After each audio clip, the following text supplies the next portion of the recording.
ভারতের পররাষ্ট্র সচিবের আমরা বডি ল্যাঙ্গুয়েজ থেকে যদি বার্তা নিতে চাই, আমরা কি বার্তা নিব? এটা কি আসলে কূটনীতির কোনো রুটিন ওয়ার্ক ছিল, নাকি এই দ্বিপাক্ষিক বৈঠক আসলে সম্পর্কের তিক্ততা নিরসনে ভূমিকা রাখতে পারবে? আমার মনে হয় যে তার যে বডি ল্যাঙ্গুয়েজের কথা আপনি বললেন, বডি ল্যাঙ্গুয়েজে কিন্তু এমন কোনো ঠিক ক্রোধ বা অত্যন্ত বিনয়ী তেমন কোনো কিছুই ছিল না। ইনফ্যাক্ট যখন পররাষ্ট্র সচিবের সাথে দেখা হলো, হেঁটে হেঁটে আসছিল, they were behaving like colleagues, মানে দুই দেশের আইসিএস ও আমাদের বিসিএস প্রাপ্ত সিনিয়র সচিব, এবং তারা একে অপরের প্রতি যে তাদের যে দায়িত্ব সেটার কথা মনে করছিল। তবে আমার মনে হয় এতে রিয়েলি আমি খুব আশাবাদী হতে পারলাম না, কেননা এই যে তবে ওদের যে উদ্দেশ্য ছিল সেটা কিন্তু ছিল একদিকে বাংলাদেশকে কিছুটা বুঝিয়ে দেয়া যে ভারত এখনো অনেক শক্তিশালী দেশ। আরেকটা বাস্তবতা ছিল চলমান প্রজেক্টসগুলো যেন কোনোভাবে এফেক্টেড না হয়। কিন্তু এখানে আমি দেখছি যে ভারতের জন্য আরও অনেক ব্যাড নিউজ সামনে চলে আসবে, কেননা এই তাদের যে পররাষ্ট্র সচিব যে যে যে ধারণাগুলো আমরা ঠিক তুলে উঠতে দেখিনি, এবং আমি একজন নিরাপত্তা বিশারদ, পররাষ্ট্রনীতি বিশারদ হিসাবে আমি যা মনে করি, যেগুলো ওয়ান টু ওয়ান এক্সচেঞ্জ হয়েছে বা অত্যন্ত ক্লোজ ডোরে বলা হয়েছে, সেটা আমার কাছে মনে হয়েছে মূলত নিরাপত্তা বিষয়।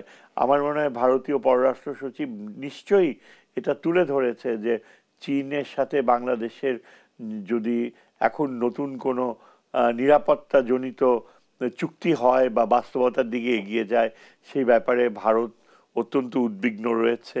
একটা সাটল হয়তো ওয়ার্নিং দিয়েছে।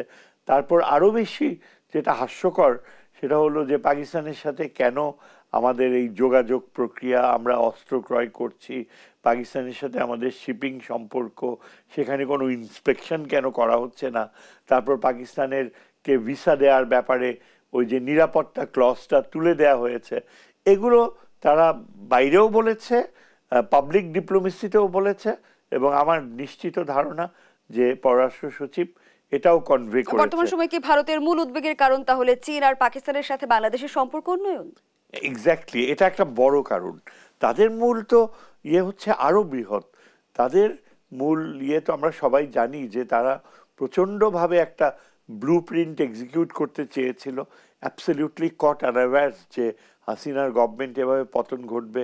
তাদের গোয়েন্দা বাহিনী বিশালভাবে ব্যর্থ হয়েছে, কিন্তু তারপরও কিন্তু এই অজিত দোভাল এখনো ক্ষমতায় রয়েছে, এখনো সে তার ডার্টি ট্রিক্স অ্যাপ্লাই করবে। তার মানে বিভিন্নভাবে বাংলাদেশ সরকারকে বিব্রত করা, এখানে হিন্দুত্ববাদীদের সাথে আমাদের সাধারণ হিন্দু ভাইদেরকে বিভক্তি টেনে দেয়া, তারপর অন্যান্যভাবে যে আওয়ামী লীগের আবার ফিরে আসা সম্ভাবনা এমনভাবে তুলে ধরা যে এখানে যেন স্যাবোটাজ হয়, বিভিন্ন রকমের বিব্রতকর ঘটনা ঘটে, এবং আস্তে আস্তে এখানে মানুষের মধ্যে প্রতিবাদের একটা ভাষা, যেটা ব্যর্থ হয়েছে। তারা এখন পর্যন্ত তেমন কোনো কিছু পারছে বলে আমার মনে হয় না।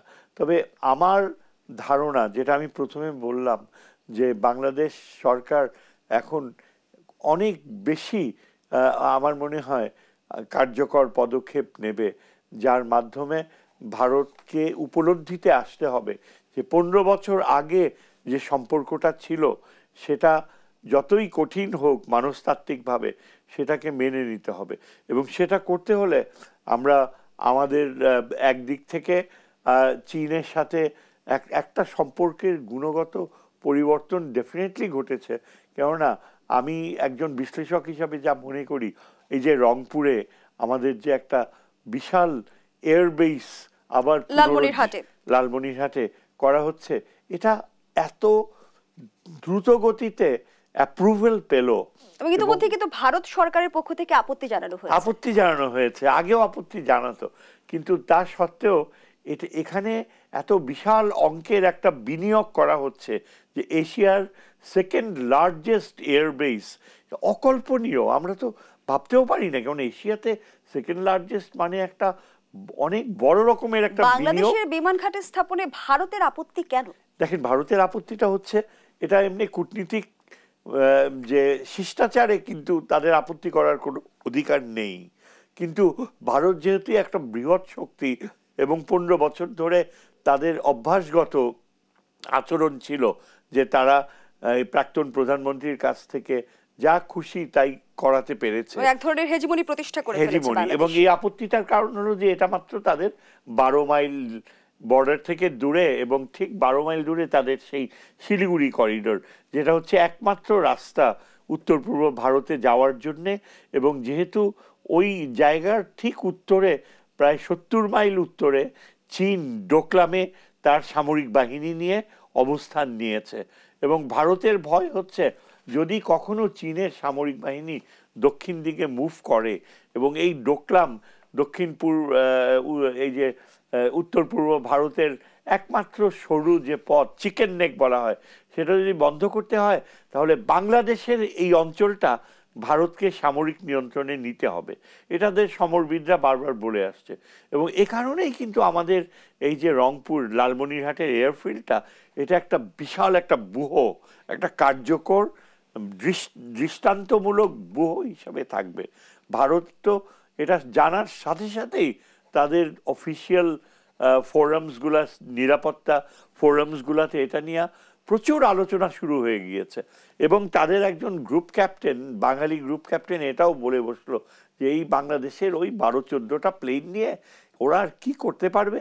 কিন্তু এটাও সে কিন্তু অনুধাবন করলো যে যদি 12-14টা প্লেনের ব্যাপারই হতো তাহলে এত বিশাল 700 একর জায়গায় সেকেন্ড বিগেস্ট বেস কেন, 3টা রানওয়ে, একটা হচ্ছে এরোনটিক্স একাডেমি করার জন্য, সেখানে ট্রেনিং দেওয়া হবে, শিক্ষাপ্রাপ্ত করা হবে এয়ারফোর্স পাইলটরা, এমনকি বেসামরিক পাইলটরা সেখানে ভর্তি হলে সরাসরি পাইলট হয়ে বের হয়ে আসতে পারবে, মানে একটা ইউনিভার্সিটির মতো হবে সেটা।